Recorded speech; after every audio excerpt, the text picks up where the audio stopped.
नमस्कार दोस्तों। यह कहानी है गौतम बुद्ध के महान शिष्य आनंद की, जिसने एक वेश्या को भिक्षुणी बना दिया।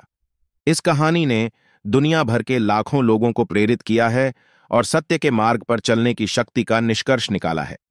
गौतम बुद्ध ने अपने शिष्यों के बड़े समूह के साथ, जो लगातार यात्रा करते रहते थे, एक नियम बनाया कि मानसून के मौसम में आप 2 या ढाई महीने तक एक ही स्थान पर रह सकते हैं। आमतौर पर नियम यह थे कि आप एक ही स्थान पर 1 या 2 दिन से अधिक नहीं रह सकते, क्योंकि मेजबान के लिए आपको उचित आतिथ्य प्रदान करना कठिन होगा।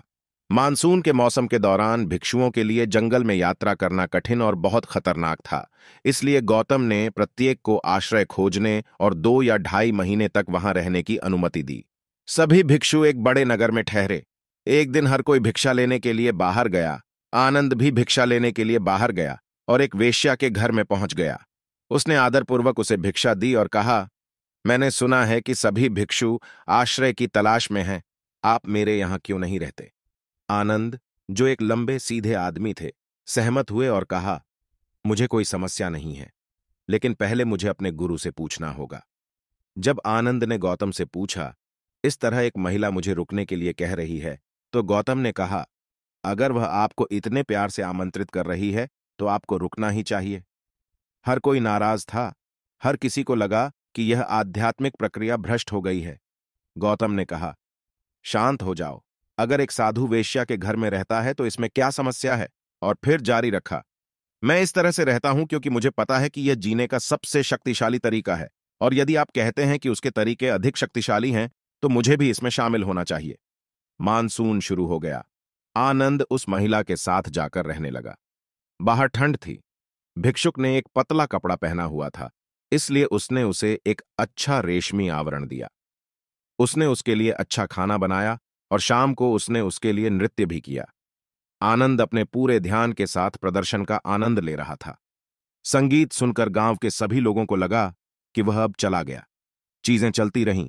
अब जब समय समाप्त हो गया, जब बारिश रुक गई, जब चलने का समय हुआ, आनंद एक महिला भिक्षु के साथ गौतम के पास आए।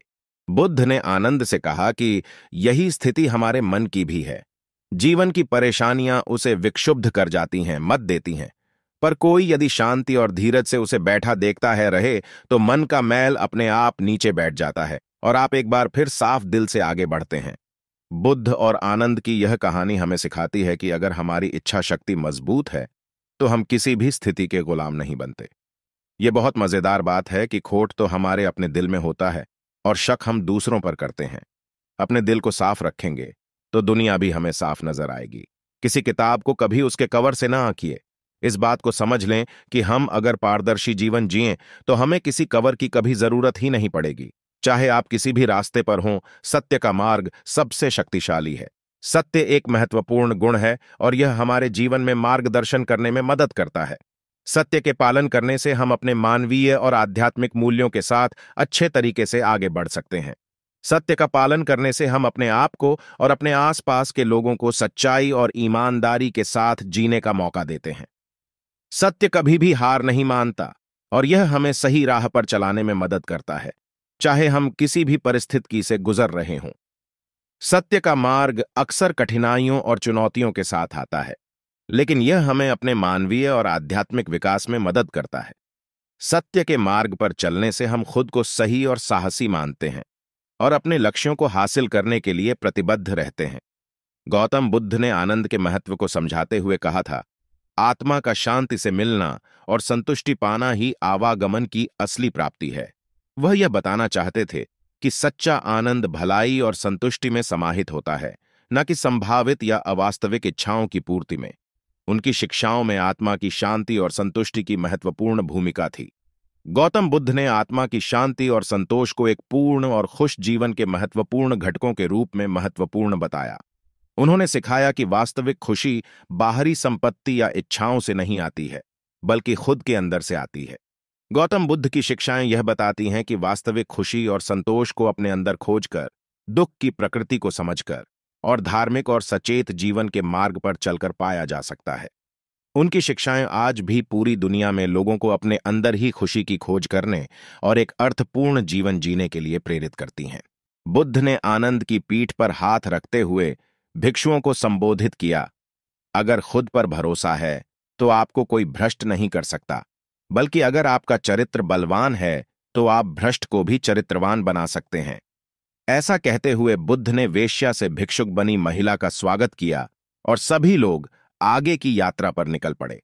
तो सत्य के मार्ग पर चलने की शक्ति तो कई बार अपने चरम पर रही, लेकिन कभी मुख्य धारा में नहीं आई।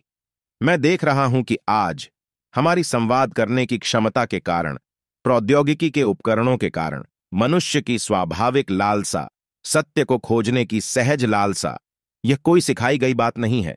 यह कोई ऐसी चीज नहीं है जो लोगों को सिखाई जाती है कि आपको सत्य की तलाश करनी चाहिए। मानव बुद्धि के लिए जो उच्चतम है उसे खोजना स्वाभाविक है।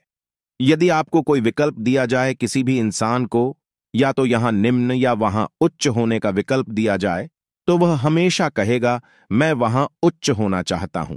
अब भी वह यहां निम्न पकड़ा जा सकता है, लेकिन आकांक्षा जो भी उच्चतम है वहां जाने की है।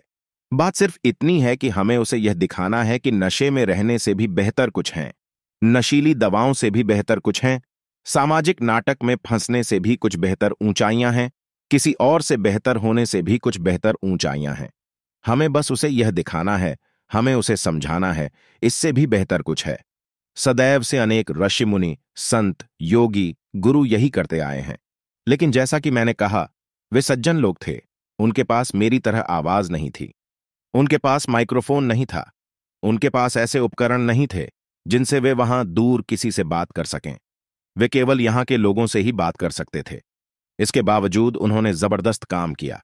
अपने समय में उनमें से कई लोगों ने मात्र अनुग्रह और ऊर्जा से जबरदस्त कार्य किए। उनके आसपास के लाखों लोग वे बदल गए। उनके आसपास करोड़ों लोग हैं, उन्हें सत्य के बल पर, सत्य के मार्ग पर लगाते हैं। लेकिन एक समय आ गया है जहां हमारी संवाद करने की क्षमता ऐसी है, हम सत्य को हर दरवाजे से खिसका सकते हैं, हम सत्य को हर किसी के दिलो दिमाग पर दस्तक दे सकते हैं। ऐसा पहले कभी संभव नहीं था। टेक्नोलॉजी ने हमें यहां तक पहुंचाया है। मुझे लगता है कि सत्य को मुख्य धारा में लाने के लिए यह अब तक का सबसे अच्छा युग है। सच्चा होना, सत्य की आकांक्षा करना, सत्य की खोज करना, ग्रह पर मुख्य शक्ति, क्योंकि हमारे पास ऐसे उपकरण हैं जो कभी किसी के पास नहीं थे।